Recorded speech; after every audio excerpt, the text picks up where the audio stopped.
ગુજરાત પ્રદેશ પ્રમુખનું કોકડું હજી ગૂંચવાયેલું છે। ત્યાં કેન્દ્રમાં આગ લાગી। મિત્રો, કેન્દ્રમાં મોટી આગ લાગી છે, કેમ કે જેપી નડ્ડા સાહેબનો સમયગાળો પૂરો થવાનો છે।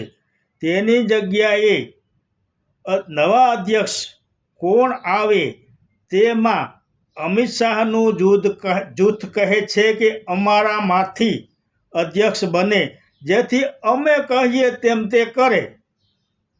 અને સામે પક્ષે RSS ના વડા કહે છે કે નહીં, જે હિન્દુ રાષ્ટ્ર બનાવી શકે તેવો જ અધ્યક્ષ આવવો જોઈએ। હવે આ બંને જૂથમાં કોનું પલ્લું ભારે થાય છે તે જોવાનું રહ્યું। આપણા નસીબ। જય માતાજી।